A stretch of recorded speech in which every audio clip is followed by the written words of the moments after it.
Do you ever take on board anything that the sort of your fans say, the children you go and visit? Do you ever kind of think, oh, nicknames, all sorts. Yeah. Yeah. Two girls are in book 2. They're the twins. Just because I felt like putting them in, and I've got a slot for, you know. Yasmin, who is Francesca's sister, is a girl that I know, and she just fitted perfectly. So I'm always, and I do take on board what they say. I wouldn't change the story for them. No. In that sense, I wouldn't change the story. Like they wanted to kill Fran off, you know. I'm sorry, but that's just not going to happen. But other things, yeah, I do. And there's a little boy I met the other day called Turan, and I've stolen his name. I'm like, oh, that's such a good name. Yeah, you know, and you meet children all the time, and they do give you ideas. It's important to listen to what they like and what they don't like. I think it's really important. Anybody who doesn't listen is a fool, because you're not a 9, 10-year-old child. Things that are going on in the media at the moment, things that are interesting like Facebook and stuff like that, you've got to, you know, it's a book of the moment. So, but it really is sort of it's very sci-fi. Very, you've got all your gadgets and your technology and things like that. It's do you find a lot of people are surprised that you're a woman? Do you know what I mean? Do I look like a woman, boys? Surprise! Because it's very, like you say, I know you say you try and cater for males and females. Yeah. But typically, I think, kind of the whole sci-fi thing. Yeah, it's a boy thing. It's a boy thing, yeah. I would like to think that that's a good thing. I'd like to think that it's different. There are lots of female sci-fi authors, but they tend to be at the next level, sort of more adult sci-fi. I've not had anybody say to me yet, "Oh, you're a girl," you know, or "You're a woman." Yeah, I think that it's more fun. I think it's more fun being a woman writing sci-fi. Yeah. Not saying that it isn't good for men, but it is fun, and it's great for young girls to see that you can be immersed in science fiction. You can watch all these things, and you can get into it. I think I've said to you before that it's not really what I would normally read. No. But obviously because it was you. And you did me a favour. I did you a favour. And I read your book. No, and I absolutely loved it. And I remember meeting you in Tesco's and just saying, oh my God, it was fantastic. Yeah. And when's the next one coming out? Yeah. So it just goes to show. I think it's got a very much a Doctor Who feel, in the sense that it's not Doctor Who, obviously, but it covers the board. You know, you don't have to be a hardcore sci-fi fan to read it. No. I mean, Lewis sort of says, oh, it's a bit like Sarah Jane. Yeah. Yeah. So it's kind of like the whole, it's sort of Doctor Who again, but with the. But you're keeping it balanced on Earth, aren't you? Yeah. You're keeping the footing on Earth. That's the difference. Yeah. You're not. Scoot off. We scoot off to different places, but we're still based on Earth. Yeah. And I think that's what gives it a bit of a reality feel to it, that we are based on in the UK on Earth. Yeah. And she can go to all these other places. Fantasy Island. Yeah. In Skeggy. Did you have to go there? No, I'd been there. I'd been there. Right, yeah. I'd been there, so I knew how it was sort of plotted out. Yeah. So talking about, you had to ring the airlines and things like that. Is there any other sort of really bizarre pieces of research that you had to do?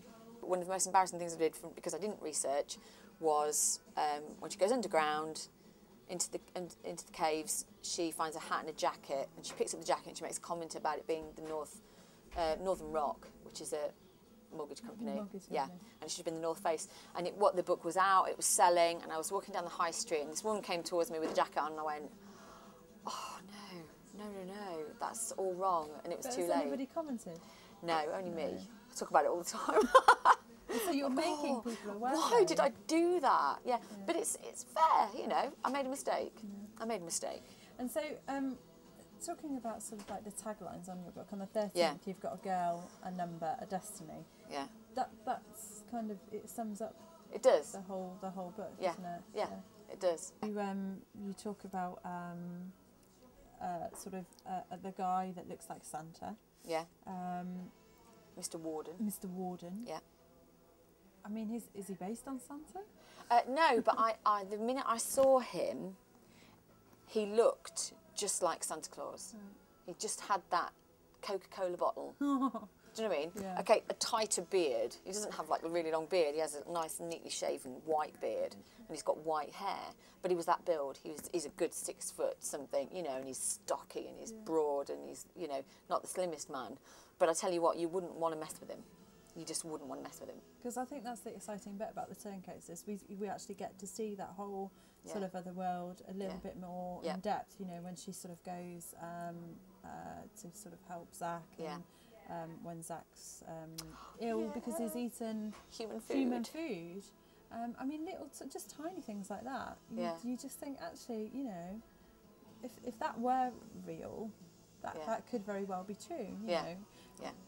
But you don't think of him as sort of an alien, do you?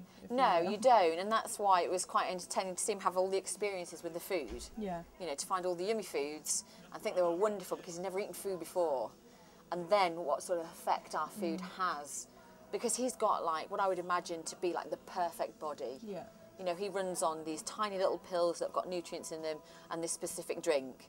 That's all he needs. And as a fact, we could be like that one day. Yeah. We don't need all the things that we've got, you know, we don't need all those things. Do you want to come across? Would you mind? No? Thank you for that. It's all right. So he's got like this perfect body. He lives on tablets and this yucky vegetable sort of liquid thing. And, you know, I think it's really interesting. Again, we're looking from my nosy point of view at, actually, is our food any good? Yeah. Is it good for us? No, not really. And if you came in with like the purest body, what would our food do to you? Well, it'd almost kill you off. Yeah. But I think that just goes talking about the relationship between the characters. It goes to show how quickly they bonded. At that point, they completely bonded, you know, and that was really, and it was important to me at that point that they connected because it doesn't, if you are, for example, I was at Willingham Woods having a run, and there was a little old lady and she'd fallen and I was there and I was lifting her up and I was helping her and I took her back to her house and, you know, as a human, when somebody's in danger or someone's in pain, it's our natural instinct normally I like to say, to help and to connect with that person. And you find people that have met like that have been friends for life. So that's not unusual, and that's what I wanted between them, was that one moment where he needed her and she was the only person that could save him, and he'd already put himself on the line a bit for her, you know. And when she said to him, "I got you," I was listening to Leona Lewis's song, "I've Got You," and I was crying my eyes. I spend most of my time crying while I'm writing. I do. Oh no! All your manuscripts, you know, and it was really, to me, that was a really important moment when they went through that portal together. Do you think Zach wants to be human? I can't possibly comment on something like that. Just what a random, silly question. Carry on. See, you're making me wonder now. So when's the third book yet untitled? It is titled. Or just not given away? Just not given the title. When are you planning to launch that, release that? In my heart, I would hope that a publisher would have taken me on by then, and then they will decide what date. I mean, as the thing, if a publisher's taken it on, is it likely that they'll republish they will republish the 13th and the Turncoats, they'll repackage them, they could change the covers, they could change the names. These ones are going to be... Oh gosh, yeah, I mean, I keep saying to people, you don't understand at the moment, you need to buy the books. Whether you like them or not, they're an investment for your future. So they could repackage them, they could retitle them. Would you want them to retitle them? No. But then you don't have a choice, really, when you're taken on. I mean, I think that with the following that it's got at the moment, it would be crazy to change the names. Just crazy, you know. Because they're doing so well. The 13th series, there's nothing wrong with the title. They have a meaning as well. Exactly, it's not as if it's some, you know, random word that you've picked out of thin air. It all ties in, doesn't it? Yeah, it does.